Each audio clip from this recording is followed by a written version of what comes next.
My name is Joel Weaver. I'm the director of Chief Tagee Elementary Academy, but I'm not here for them. I'm here for these guys. And just because of the conversation that you had at last April's commission meeting, it concerned me a little bit that they came in and told everybody that the only thing really that mattered was our test scores. If you weren't at 50% with the state, that you should be closing schools down.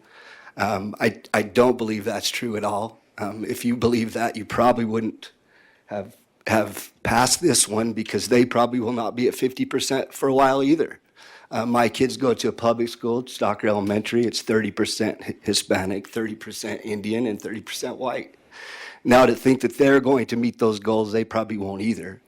But we're here to get quality schools and to keep quality schools, not just to get the test scores, but also, in my opinion, to compete with the school districts, right? Right now, my school district's in a very heavy mess, and that's why our charter schools exist, to produce that competition, to give people choices. I followed this whole process with BCCLC and Bingham Academy. I was employed by the same man who directed them for a while.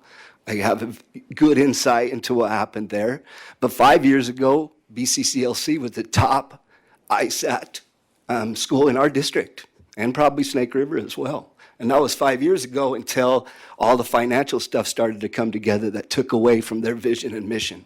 And now that those are separated, obviously, in my mind, BCCLC will continue to grow and do a good job. Bingham Academy definitely is a little in financial trouble. But if you take that school away from those kids, they will not go back into the public school. You'll bury some of them in their houses, in their basements. Some will go back and they'll get eaten alive at the situation at Blackfoot High School. So really, is the intent for the kids and to try to produce good schools. I think that should be the intent of the commission. We have not given enough money. We've still not made it equal for charter schools to compete.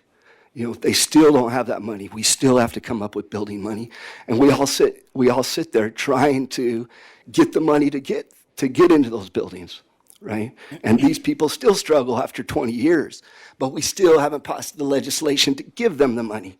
$30,000 does not get you a building, right? That comes from the state for your facilities. You can't bond. You can't do anything of that nature. Blackfoot just passed their bond so they could survive from the loss they lost to charter schools. That competition has to be equal there. The only thing that we, as people of my district, have get to counteract what is happening at Blackfoot are charter schools. If the school board doesn't want to move, if we want to be stuck back, all we have is charter schools to go after that. And if we get a part of that money as well, then you start to combat even better and provide even better education for our kids. So my hope is that we really try. My understanding, Bingham Academy is actually passing their ISATs. They're actually better than Blackfoot. They're getting up there. I know they've struggled, but they provide for a group of kids that won't go back. So really, to me, it is about the kids. These are my neighbors. This is where I live. I have a big, all of my kids have gone to Idaho Science and Technology Charter School. BCLC took a big hit when Idaho Science and Technology opened up too, because that same thing was occurring with funds. But now you see the success there at Idaho Science and Technology as being a decently successful school, and probably more so if they had the money to put into their building. So as you discuss, it really kind of offended me that the national evaluators said, if you're not meeting 50%, shut those schools down. No, I don't agree with that. I do agree with listening to staff. You have all become, and the staff especially, has become very good at what you do. I mean, over the last 10 years, the whole thing has changed, and especially since 2014, I would say I love the performance certificates. I think they're great. I think you need to renegotiate them a little bit. So if you do see a school that's not performing, that you can shut it down. I think some of those components don't necessarily tell you how a school is really, really doing. But that was just the first step of performance certificates. We could go back through them again and really make them specific and say, you know what, you didn't meet the goals, you're done. And I think that's fair. But I don't feel like, at least academically, you will never get, at my school, Chief Taggy Elementary, you will never get a real academic idea from how our performance certificate looks without digging deeper into the data. And so I think renegotiating and looking at, even this school, when will they hit 50 percentile? I mean, when will they hit that 50th, that average mark that the state's hitting? Might take them 5 to 10 years with what they're trying to overcome. Anyway, so I am in support. I hated to see Odyssey close. Now that there's new, it seems to me that it really depends on who the leadership is in there that makes a real difference, and giving all of them a chance to prove that the new leadership can do a good job is beneficial to Blackfoot. It really is. Thanks. Thank you. Mr. Chair? Yeah, please. Question? Joe? Got a question? Yes. Commissioner Peterson? Thank you for coming, Joe. My pleasure. And your passion I do. for this issue. My question is, you both identified that you valued the performance certificate. I do. And it has a series of academic measures in it and some criteria that we use. Yeah, absolutely. But I also thought I heard you say there's something else that isn't captured in the performance certificate that needs to be captured. Surely. Can you help me understand what that is, or can you over time help us as a commission Oh, understand? yeah. And I would love to do that. I think because every school's not the same. My mom was a 20-year teacher. She sent me an email the other day, had a monkey and a lion and a buffalo, and it said, okay, today's test is to climb that tree. Right? Well, what are we testing for? There's a lot of things underneath that we should be looking at, maybe if you want to get a good accurate representation. And it's hard to do. I think that's been the real thing over time, right? It's hard to track education other than through test scores. The best thing that came about is the site visits. I think the site visits were huge, and maybe a more subjective component in there where you have other administrators coming in and say, this is where this school should be at this moment in time in trying to reach those goals. But those large goals will always keep us for another 5 years probably looking like we're in the red when we're having extreme success and growth. We're jumping, we're moving. This was the first time we had from my school, our mission-specific goals. But even gaining the mission-specific goals only put us one step closer to that average, which is still a long ways away. Right? And so competing and looking at like Stalker Elementary, where my kids go to school, and using them as a focus and saying, okay, if we can get even as high as these, we're really doing good. We're moving fast. We had 19 percentage point growth last year, percentage points in proficiency. And it went down this year. It's like anything, it'll go up and down. But we're fighting, and I think probably one of your better schools for the way that we approach and our policies. We paid a lot of money to get policies put together. And so I think there's other things. And I know these people, and I know your new leader over there pretty well, and I think at least with PCSC, that school will come out strong again, and they'll come swinging. But I do hope that you don't take Bingham Academy away from those kids. Those kids, they need it. It's tough. My kids thought about leaving Blackfoot High School too, because it's a tough place to be socially. Let's just say that. You can get bullied pretty easy. So, Okay. yeah, Commissioner Bear? Chairman Reed, Mr. Weaver, question.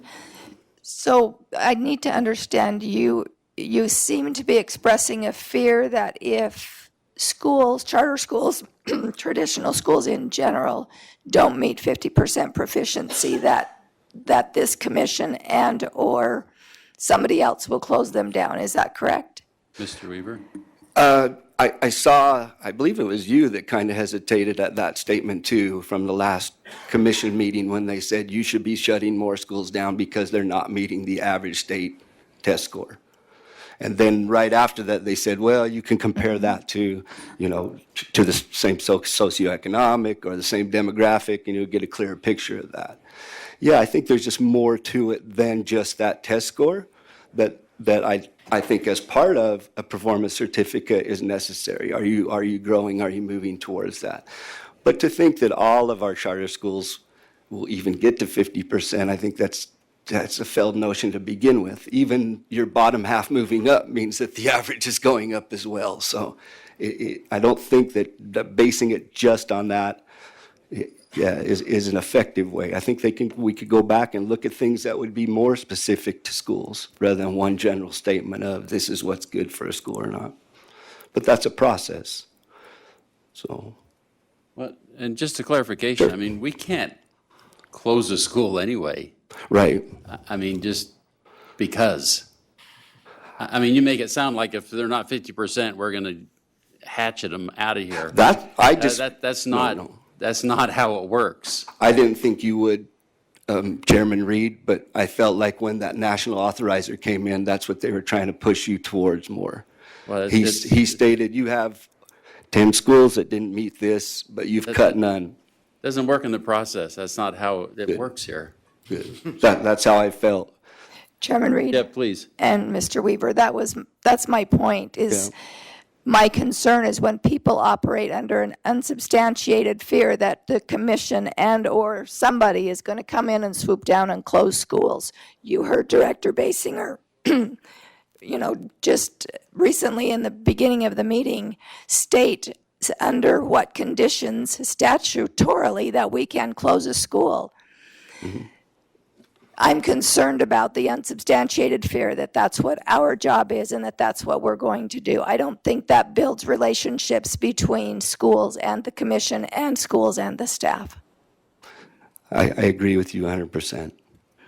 Right. Thank you, Mr. Weaver and Mr. Reed. Chairman Reed. Thank you. We just need the preaching correct. And what you're saying is incorrect. Well, It's incorrect. well, not necessarily incorrect though, because I live among your directors and principals, and sometimes that's what we fear of you. But it's incorrect. That's good. And the fear is unsubstantiated. That's my point. Point well taken, and that's why I'm here to ask. But at the end of the term, it was said you could not renew. And so I think people fear that sometimes if they don't hit certain goals. Again, I'm going to say the staff has been fantastic to work with. I've never had a problem working with them, and that's not something that I necessarily fear. So I feel like we're doing a good job. I just was here to support these guys, and because they're from my area. So, and I think they've been doing a good job. I know the people that even started PCSC 20 years ago. So, Chairman Reed. Yeah. Mr. Weaver, I Yes. appreciate that. I come from the same area. I've had kids and grandkids attending the schools. So it's important for the public, including charter school advocates, to be clear and direct and understand the reality of the situation. We cannot close schools arbitrarily because we don't like somebody or even because they haven't met a 50% rate, 50% proficiency mark. There are so many misconceptions that it's really important for us to all understand and be clear on those conceptions so we don't continue to perpetuate inaccurate beliefs. agreed. Okay. We're kind of off of our agenda. Thank you, Mr. Weaver. More around your evaluation than the other one. Thank you. So, thank you.